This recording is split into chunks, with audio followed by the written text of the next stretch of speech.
हाय दोस्तों, आप सभी का एक बार फिर स्वागत है। तो आज हम बात करने वाले हैं एयरक्राफ्ट करियर के कि भारत में कौन कौन से अभी तक एयरक्राफ्ट करियर कमीशन हो चुके हैं और यह जो एयरक्राफ्ट करियर थे यह कहां से खरीदे गए थे, इनकी हिस्ट्री क्या थी और आज तक एक भी एयरक्राफ्ट करियर भारत में नहीं बनाया गया था। जो पहला भारत में एयरक्राफ्ट करियर बनाया गया वो INS विक्रांत, जो कि सितंबर 2022 में PM मोदी द्वारा कमीशन किया गया है। तो आज हम जो हमारे पास एयरक्राफ्ट करियर है उनके बारे में जानेंगे, समझेंगे।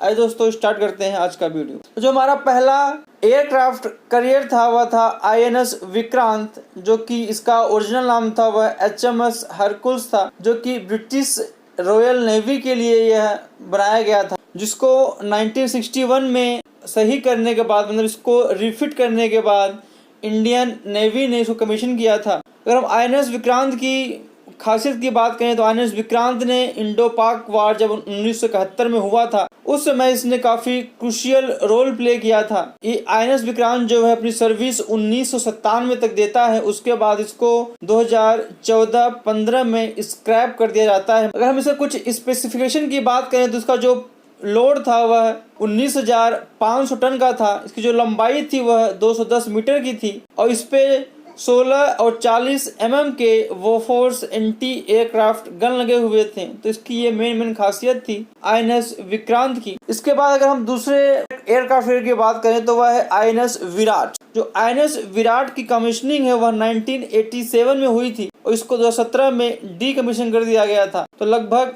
30 साल तक इसने भारतीय नेवी में अपनी सर्विस दी। तो इसका भी जो फर्स्ट कमीशन किया गया था वह ब्रिटिश रॉयल नेवी में किया गया था। इसका जो नाम था वह HMS हम्स था। इसकी जो कमीशनिंग थी वह 1959 में की गई थी।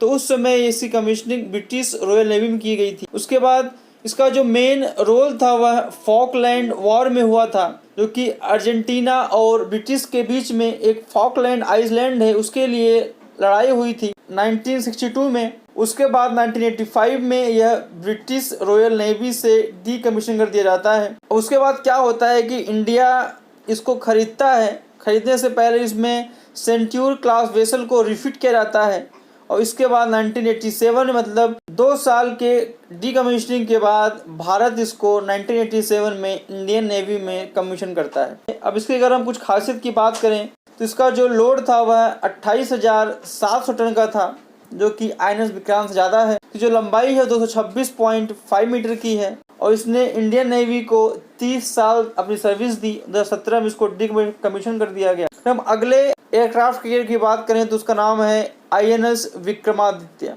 तो INS विक्रमादित्य के 16 नवंबर 2013 को भारतीय नेवी में शामिल होता है। यह जो एयरक्राफ्ट कैरियर विक्रमादित्य है यह एक modified Q class aircraft carrier है जिसको 1980 में लॉन्च किया गया था।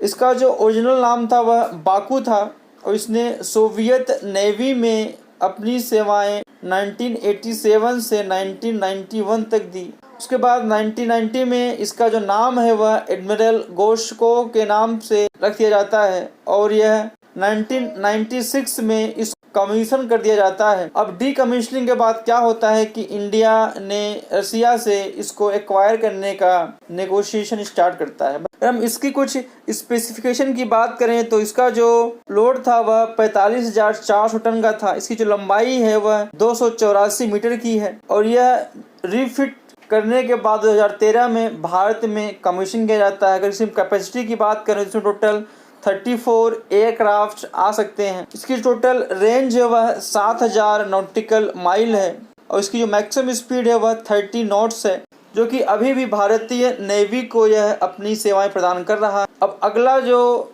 एयरक्राफ्ट करियर है वो INS विक्रांत है, जो कि सितंबर 2022 में भारतीय नेवी के बेड़े में शामिल किया गया। उसके बारे में हम आपको नेक्स्ट वीडियो में बताएंगे कि जो सारे एयरक्राफ्ट कैरियर हैं ये बेसिकली एक चलते फिरते एयरफील्ड हैं, मतलब इसको हम एक फ्लोटिंग एयरफील्ड भी कह सकते हैं। जो अगले एयरक्राफ्ट कैरियर की बात करेंगे वह भारत में ही बनाया गया है, जो कि फर्स्ट टाइम होगा कि किसी एयरक्राफ्ट कैरियर को भारत ने खुद ही अपने देश में बनाया है। अब जिसकी हमने अभी तक बात की वो तीनों के तीनों दूसरे कंट्री से डीकमीशन होने के बाद भारत सरकार ने उसको खरीदा है।